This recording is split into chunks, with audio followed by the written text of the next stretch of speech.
It all blew up when I found out my wife was funneling hundreds of dollars a month to her siblings, nearly cleaning out our joint account. It started with what felt like an innocent conversation about finances, but quickly escalated into an explosive argument that felt like a scene out of a bad reality show. 6 months ago, we were sitting at the kitchen table, a plate of leftover pasta in front of us, and I casually mentioned how I noticed our account balance had been dropping faster than I expected. I thought maybe I was overspending, but little did I know.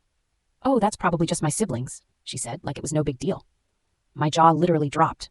I'm talking about her younger siblings, aged 24 and 26, who were perfectly capable of hustling for their own cash, but instead were chasing dreams or whatever. She was sending them money for rent, groceries, gas, and even paying off one's phone bill. What the actual I managed to choke out as the reality of it hit me.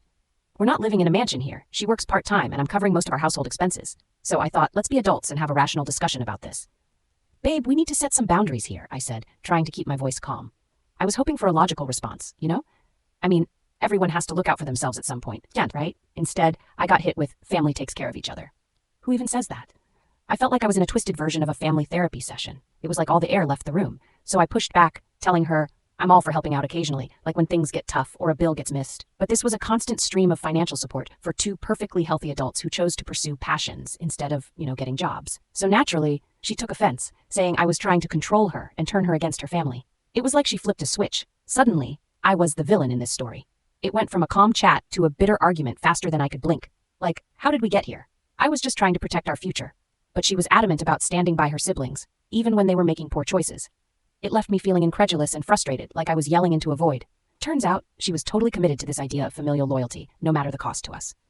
Fast forward to last week, I decided to take a firmer stance. No more monthly money transfers. I told her straight up, I can't keep doing this. And honestly, I braced for the fallout. But you know what? In that moment, I realized something important. In a relationship, sometimes you have to stand your ground. My wife might love her siblings, but if it means putting our own future on the back burner for them, something's got to give. So there we were, both sitting on opposite sides of the table, facing off with cold silence. It was deflating, but I felt a weird sense of relief too. Maybe it was a part of growing together that was going to be tough but necessary. And that's when I knew this hadn't turned into a lose-lose situation. It was about setting boundaries. In the end, I figured we can build a life worth living, with or without her financially irresponsible siblings.